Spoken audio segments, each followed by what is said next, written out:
Hi, I'm Jared with M-Vac Systems. Today we're going to talk about the M-Vac system, its different components, and how to set it up properly. You will probably notice that I'm not wearing any kind of protective equipment. The primary reason for that is because there's so many different protocols and different methods of doing it, different choices of equipment, that we've chosen just to show you the M-Vac system and not worry about that part. That's where you're the experts. So there's 5 primary components to the M-Vac system. The first is the support equipment case, or SEC, which is right here. This houses the vacuum pump as well as the solution delivery system.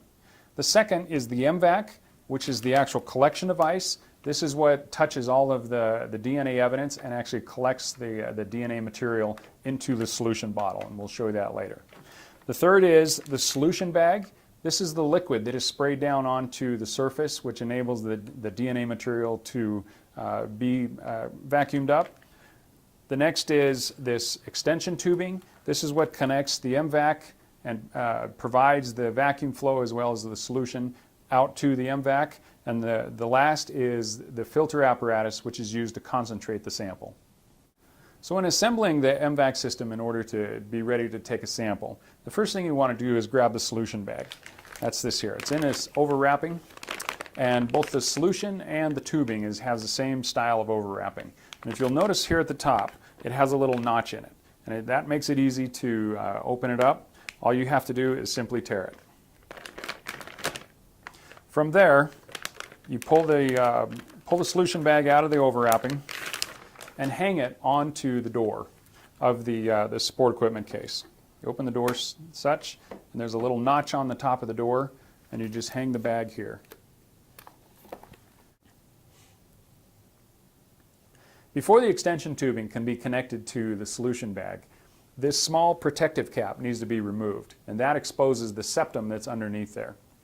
These instructions are also directly on the bag in case you need to review.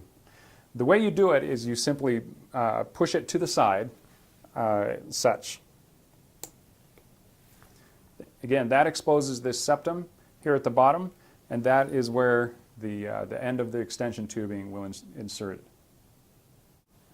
In connecting the extension tubing to the system and the bag, there's 2 points of sterility that needs to be noted here.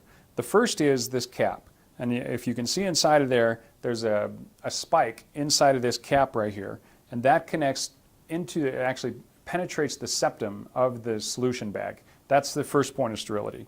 Your second point of sterility is right here, and this is the solution line that actually connects to the M-Vac. In connecting the extension tubing to the SEC and to the solution bag, you follow these steps. First of all, you take this fitting here. It fits into the quick connect of the SEC. Give it a little tug and make sure it's secure. And the second is you're going to connect this cap, and again with the spike in there that's going to penetrate the septum of the solution bag, and that is connected by grabbing the end of the solution bag and grabbing the fitting as such. In connecting the solution line to the bag, there's 2 threads in here, and there's a small groove on the outside of the solution bag, and there's small 2 knobs in there that are basically lined up inside of those threads. You line these threads up, and then you turn it. It should be just light pressure. It should be able to do it. And you turn to the clockwise direction at the same time, applying light pressure forward that should connect the 2. And this is how it happens. That's connected. Once that's all connected, you simply need to close the door and pressurize the solution. There's a small notch here on the door. Make sure the stem of the solution bag is inside of that, and you push against the bladder that's behind the bag and close the door and make sure it's secure. Okay, we're now ready to connect the actual M-Vac to the extension tubing. So the first thing you need to do is open up these handles so it's ready to receive the M-Vac, and then tighten that down. We prefer a 90-degree angle between the M-Vac holder and the sampling head holder. Then you grab your the M-Vac device. You open up simply by grabbing the different ends of the wrapping and pull. Now it's ready to be pulled out. Now it's also important to note that there's a cap inside the bag and the cap needs to stay inside the bag to maintain its sterility. Put that to the side. Now the M-Vac is shipped. There's two things you need to do when you first open a brand new M-Vac. The first is open it up, kind of stretch it out, and then realize that the sampling head ships open so that the solution is actually engaged here. The first thing you do is you pull that back, and that shuts off the solution. And then that sampling head can be placed in the sampling head holder. The next thing is to tighten the M-Vac, and the way you do that is you grab this top ring and you grab the very top of the M-Vac, and you'll notice that it's a little loose. You tighten that down by turning it clockwise, and then we found that if you loosen it again and retighten it, that all the inner parts of the M-Vac will seat properly and you'll get a better seal. At this junction also realize that there's another point of sterility. That is the end of this solution line. And then the last point of sterility, of course, is the front or the end of the sampling head, which is where actually comes in contact with the evidence. So you put the sampling head there in its holder, put the M-Vac system so it's seated down into there, into the holder there. You take the ends of the extension tubing and tie those two together. Give it a little tug to make sure it's secure. And then you place the vacuum hose onto the end of the M-Vac and it just goes slightly over the barb. You don't need to push it all the way on or it's really difficult to remove. So now that we've got everything set up, we're ready to power the system up. So of course you need to actually have it plugged in. The second thing is you push the power button on. You should hear a fan, which is internal to the SCC. That's designed to cool the system as if you're in hot temperatures. The next step is to pressurize the solution. And you'll see underneath the bag there's a bladder that's expanding. And that'll expand it and push it against this door. That's why I need to make sure the door is closed securely. This light here will stay on until it's pressurized to the point where it'll be a constant flow of 15 psi out the end of the M-Vac system.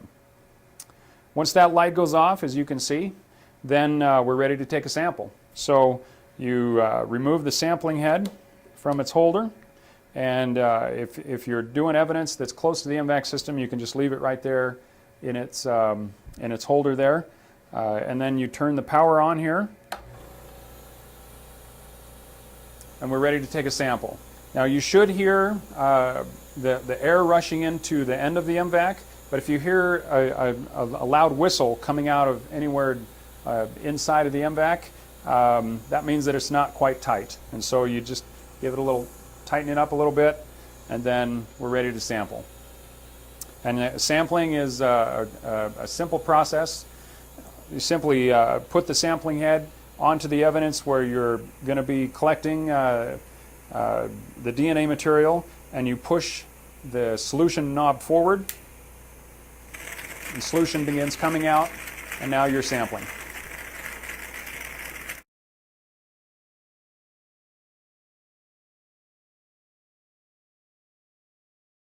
So when taking an M-Vac sample, the most important part of the M-Vac, and the part that actually comes in contact with the evidence, is the sampling head, as shown here. And you can see that there's a couple of different components to it. The first is the solution on-off button. Off is back, on is forward. The other part is the skirt, which you'll see there's some little nubs on the top of the skirt, or on the bottom of the skirt, as you will. That is designed to prevent the M-Vac from actually suctioning down onto whatever substrate it's on.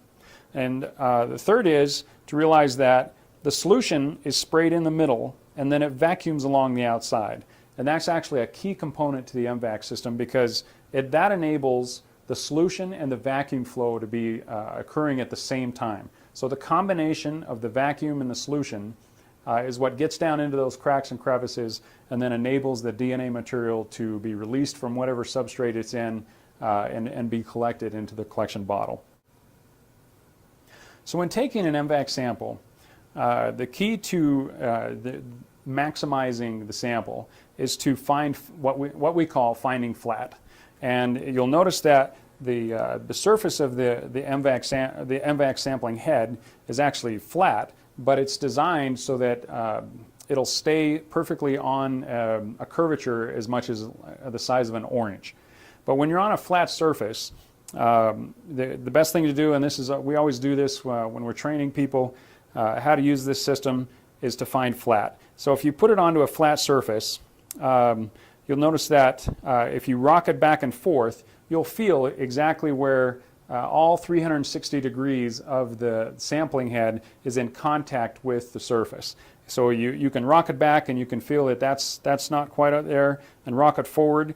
That's not in full contact, but then if you rock it back and forth right there, that's perfectly flat, and that's the optimal place for sampling with the M-Vac.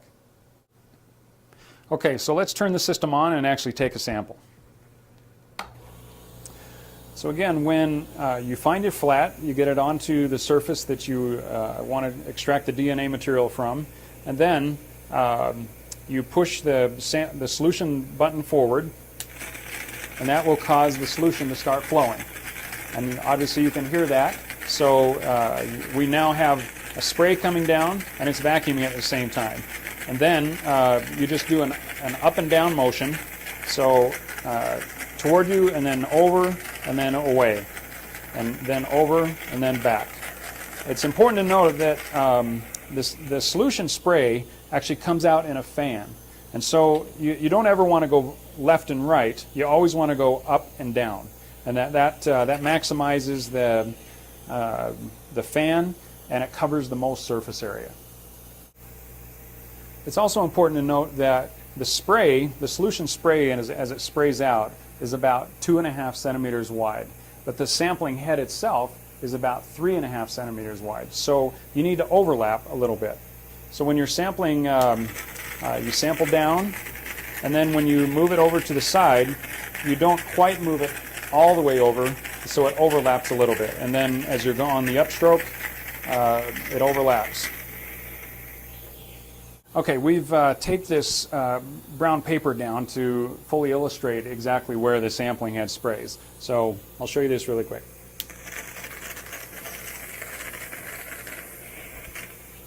Okay, so here you can see that the primary spray areas are right there in the middle. It does show a little bit of the extent of the sampling head, but when you sample the next spray over, you want to overlap just slightly, so that the spray actually overlaps with the other spray. You'll also notice that, especially here at the top, that the only part that's really being sampled is where the spray is hitting. And so up there at the top, it's not really hitting that, so you need to make sure and compensate. So in sampling fabrics, it's much easier to pull the sampling head towards you rather than pushing it. Also, because they're more porous, we usually go over it at least twice with the solution on, and then multiple times with the solution off, to make sure that we extract as much of that solution out of that material as possible. So you turn the system on, put the sampling head down on top of the evidence, turn the solution on, and then pull it toward you. Turn it off, go back over it a couple of times, and then go over the same spot again with the solution on.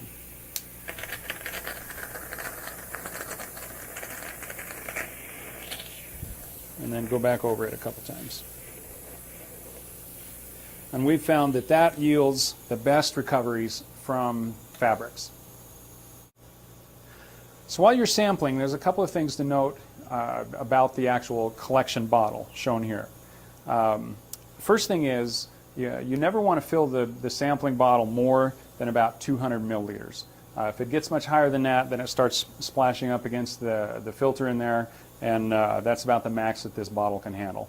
The second thing is, especially when you're sampling a relatively small surface area, you still want to make sure that plenty of solution has gone through there. We recommend at least about 50 milliliters. Very important to remember is, even if you're only sampling a small area, you have to make sure that the sampling head covers and overlaps over that small area. So even if I only had a small spot on the surface of this hat, I still need to turn the solution on and then make sure and go past the spot and back and forth at least a little bit in order to cover that spot.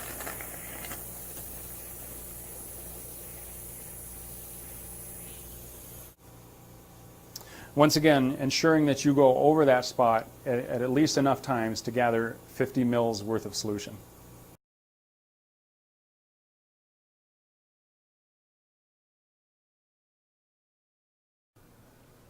Okay, so now we're going to talk about actually filtering the sample and concentrating it and getting it ready to send over to the lab. So you have a filter apparatus here, and you also have the M-Vac in its holder, and as you can see, it still has the sampling bottle on it, and it's now full of the solution and the DNA material. So the first thing you want to do is take this sample bottle off, and you do that by grabbing this ring and simply twisting clockwise. Twist the bottle clockwise until it falls off, and make sure that once it lets go that you don't spill that sample. So now you have the sample there, and then you have your filter apparatus next to it. What you want to do now is take the vacuum tubing off of the M-Vac. So you just work it back and forth until it comes off of that notch right there, and then you insert the vacuum tube, and you can pull this solution line off a little bit. You insert the vacuum tube right there over the top of the port on the solution, or I'm sorry, the filter apparatus. Pull the cap off, and then turn the vacuum pump on.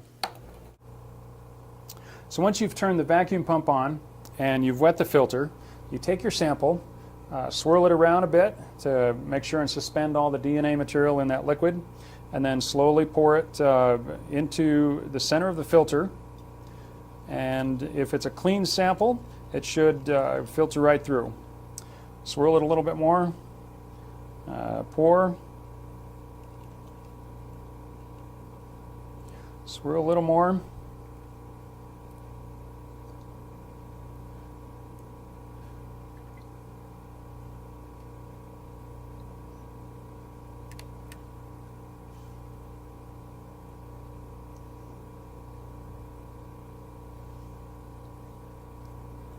So if you're concerned at all about any DNA material still being in the bottle, you can take the sampling head and spray it directly into the bottle.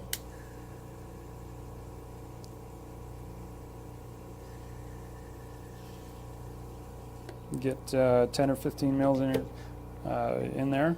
Swirl it around.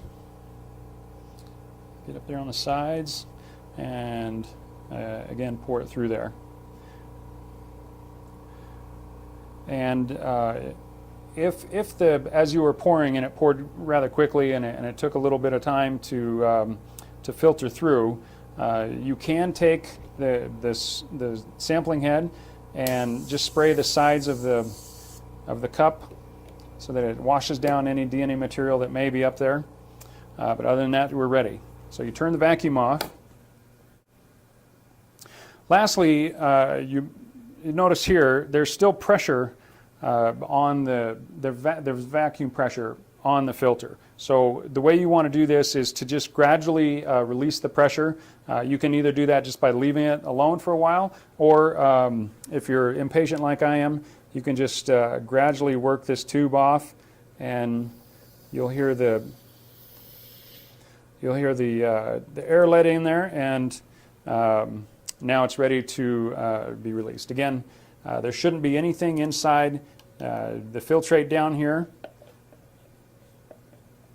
All the DNA should be on the filter, which is inside the cup. So again, once that dries, they'll be ready to process it.